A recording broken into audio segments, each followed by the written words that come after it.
यह रचना तुलसीदास के पद है जो तुलसीदास जी ने श्री रामचरितमानस लिखा, उसके बालकांड से यह चैप्टर लिया गया है। इसमें उस टाइम की बात हो रही है जब विश्वामित्र, श्री राम और लक्ष्मण सीता स्वयंवर में उपस्थित थे। वहाँ कहा गया था कि जो भी राजा शिव धनुष को उठाकर अपने कंधे पर रखेगा वही सीता का वर होगा। सभी राजाओं ने प्रयास किया परंतु वे असफल रहे। श्री राम ने जैसे ही उस धनुष को उठाने के लिए मतलब उसको जब ऊपर उठाया तो वह धनुष टूट गया और बादल में बहुत ज़्यादा गर्जना होने लगी। वहाँ श्री परशुराम जी अवतरित हुए। परशुराम जी ब्राह्मण हैं जो बहुत ज़्यादा क्रोधित मुनि हैं और शिव के भक्त भी हैं। तो इसलिए वो वहाँ पे आते हैं और पूछते हैं कि ये धनुष किसने तोड़ा, ऐसा जो उपहास है ये किसने किया, मतलब इस धनुष का अपमान किसने किया इसको तोड़ करके।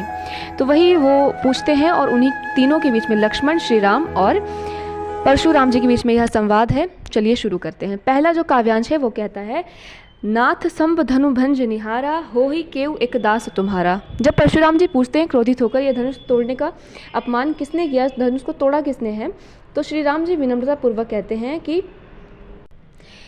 हे प्रभु, इस धनुष को तोड़ने वाला कोई नहीं बल्कि तुम्हारा कोई दास ही होगा। यानी वह स्वयं को उनका सेवक बताते हैं। वो कहते हैं कि आइए सु कहा कही किन मोही, सुनी रिसाई बोले मुनि को ही। आप किसी से कुछ मत कहिए परशुराम जी, आप किसी से कुछ मत कहिए, जो आपको कहना है वो आप मुझसे कहिए, क्योंकि मैंने इस धनुष को तोड़ा है। सेवक हूँ सो जो करे सेवकाई, अरि करनी करी करऊ लड़ाई। जो परशुराम जी है वो और ज़्यादा क्रोधित हो जाते हैं और कहते हैं कि तुम सेवक हो, सेवक का क्या यही धर्म होता है? सेवक सो जो करे सेवकाई, सेवक वह होता है जो सेवा करता है। अरे करनी करी करे लड़ाई, तुमने तो ऐसा कार्य किया है जिसमें जो लड़ाई करने योग्य है, तुम तो मेरे शत्रु के समान तुमने कार्य किया है। सुनहु राम जेहि शिव धनु तोरा, सहस बाहु सम रिपु मोरा। कहने का मतलब है वो जो परशुराम जी हैं वो कहते हैं कि राम सुनो, यदि किसी भी राजा ने इस धनुष को तोड़ा है, जिसने भी इस धनुष को तोड़ा है, वह सहस्त्रबाहु के समान मेरा शत्रु है। सहस्त्रबाहु उनके शत्रु हैं। ठीक है, आगे बढ़ते हैं। सो बिलगाऊ बिहाई समाजा, न ता मारे जेहि सब राजा। परशुराम जी कहते हैं कि सुनो राम, यदि किसी भी राजा ने इस धनुष को तोड़ा है तो वह तुरंत ही समाज से बाहर आ जाए, इस सभा से बाहर आ जाए, वह स्वयं निकल करके आ जाए, अन्यथा मैं सभी राजाओं को मार दूंगा। सुनी मुनि बचन लखन मुस्काने, बोले परशु धरे ही अवमाने।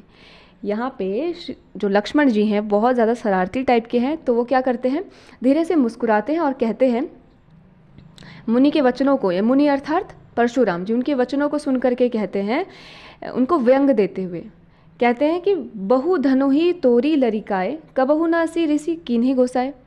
वो कहते हैं कि बचपन में तो हमने ऐसी धनुइयाँ बहुत सारी तोड़ी हैं, तब तो आपने गुस्सा नहीं किया।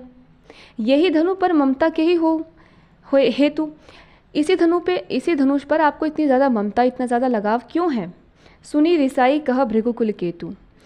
इस प्रकार के जो व्यंग को सुन करके परशुराम यहाँ पे जो भृगुकुल केतु वर्ड आया हुआ है, क्यों आया है? क्योंकि भृगुकुल एक ब्राह्मण कुल है, ब्राह्मण का वंश है जिससे परशुराम जी बिलोंग करते हैं, और केतु का मतलब होता है झंडा। तो उनके हाथ में भृगुकुल का झंडा है, किसके? परशुराम जी के।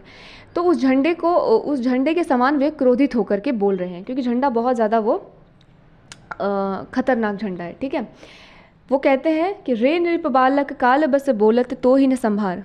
तुम अभी बालक हो, तुम नादान हो, तुम इस तरीके से बात कर रहे हो, तुम्हें तुम्हारे बोलने का भी होश नहीं है। कौन कहते हैं? परशुराम जी। किसको? लक्ष्मण जी को।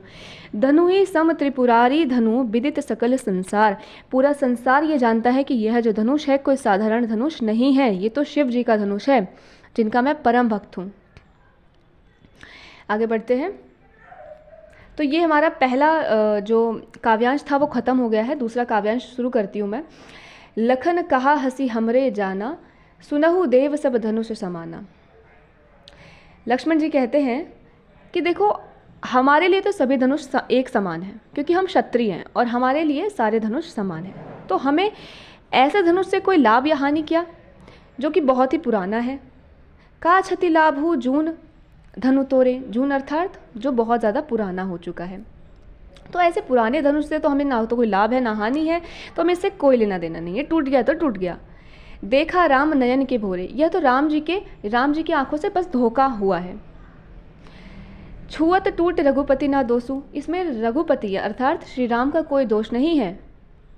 ये तो छूते ही टूट गया, इतना पुराना था कि छूते ही टूट गया, तो इसमें श्री राम का कोई दोष नहीं है। मुनि बिनु काज करी कतरोसु, बोले चिते परसु की ओरा। तो इस तरीके से वो कहते हैं, लक्ष्मण जी कहते हैं कि आप बिना मतलब के व्यर्थ की बातें हमें बता रहे हैं, आप व्यर्थ ही क्रोधित हो रहे हैं। इसमें गुस्सा होने वाली क्या ही बात है, टूट गया, वो पुराना था तो टूट गया। रे सठ मुझ सुनी है सुभाव न मोरा, बालक बोली बधू नहीं तो ही। परशुराम जी और ज़्यादा क्रोधित हो जाते हैं, क्योंकि वो व्यंग जब सुनते हैं तो उन्हें और ज़्यादा क्रोध आता है। ऐसा होता है ना कि जब हम गुस्से में होते हैं और हमें कोई चिढ़ा रहा होता है तो हमें और ज़्यादा गुस्सा आता है, तो सेम वही यहाँ पे कंडीशन है। परशुराम जी और ज़्यादा क्रोधित हो जाते हैं और कहते हैं कि रे शठ, रे मूर्ख, तुम अभी मेरे स्वभाव को नहीं जानते हो, बालक को बोली बंधो नहीं तो ही। मैं बालक समझ करके तुम्हें कुछ नहीं कह रहा हूँ, मैं जानता हूँ कि तुम अभी नादान हो, बालक हो, इसलिए मैं तुम्हें मार भी नहीं सकता।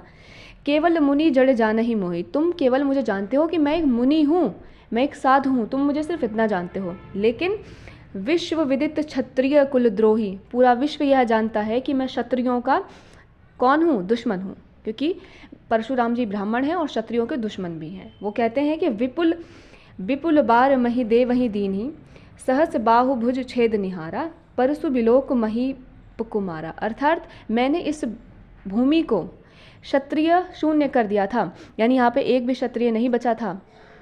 मैंने यहाँ ब्राह्मणों का आधिपत्य जमाया है। माँ तो पितही जनि सोच बस करसी मही से किशोर। अर्थात तो अपने माता पिताओं न मोरा, बालक बोली बधू नहीं तो ही। परशुराम जी और ज़्यादा क्रोधित हो जाते हैं, क्योंकि वो व्यंग जब सुनते हैं तो उन्हें और ज़्यादा क्रोध आता है। ऐसा होता है ना कि जब हम गुस्से में होते हैं और हमें कोई चिढ़ा रहा होता है तो हमें और ज़्यादा गुस्सा आता है, तो सेम वही यहाँ पे कंडीशन है। परशुराम जी और ज़्यादा क्रोधित हो जाते हैं और कहते हैं कि रे शठ, रे मूर्ख, तुम अभी मेरे स्वभाव को नहीं जानते हो, बालक को बोली बंधो नहीं तो ही। मैं बालक समझ करके तुम्हें कुछ नहीं कह रहा हूँ, मैं जानता हूँ कि तुम अभी नादान हो, बालक हो, इसलिए मैं तुम्हें मार भी नहीं सकता। केवल मुनि जड़ जान ही मोहि, तुम केवल मुझे जानते हो कि मैं एक मुनि हूँ, मैं एक साधु हूँ, तुम मुझे सिर्फ इतना जानते हो। लेकिन विश्व विदित क्षत्रिय कुलद्रोही, पूरा विश्व यह जानता है कि मैं क्षत्रियों का कौन हूँ, दुश्मन हूँ, क्योंकि परशुराम जी ब्राह्मण हैं और क्षत्रियों के दुश्मन भी हैं। वो कहते हैं कि विपुल बार मही दे वही दीन ही, सहस बाहु भुज छेद निहारा, परसु बिलोक मही पुकुमारा। अर्थात मैंने इस भूमि को क्षत्रिय शून्य कर दिया था, यानी यहाँ पे एक भी क्षत्रिय नहीं बचा था। मैंने यहाँ ब्राह्मणों का आधिपत्य जमाया है। माँ तो पितही जनि सोच बस करसी मही से किशोर। अर्थात तो अपने माता पिता को चिंतन ग्रस्त मत कर, अपने माता पिता को सोचने में पर मजबूर मत कर। ठीक है। गर्भन्न के अर्भक दलन परसु मोर अति घोर। अर्थात मेरे हाथ में जो ये फरसा तू देख रहा है, क्योंकि उनके हाथ में एक फरसा होता है और दूसरी साइड एक भृगुकुल का ध्वज होता है। तो फरसा बेसिकली एक ऐसे करके वो रहता है, उनके पास एक हथियार है जो ट्रायंगुलर शेप में रहता है। तो आप फोटो देखिएगा, उसमें आपको समझ में आ जाएगा। तो ये वैसा फरसा है जो गर्भ के अंदर उपस्थित शिशु को मारने की क्षमता रखता है। तो इसकी तरफ देखो और तुम थोड़ा सा डरो, अपने माता पिता को चिंतन ग्रस्त मत करो। अर्थात वो से उन्हें जो है थोड़ा सा धमकाते हुए, डराते हुए कह रहे हैं। तो ये था हमारा सेकंड काव्यांश जो कि हमने कंप्लीट कर लिया है। आई होप आपको ये जो एक्सप्लेनेशन है समझ में आई होगी। सेकंड वीडियो हम तीसरा और चौथे पद की व्याख्या करेंगे। धन्यवाद।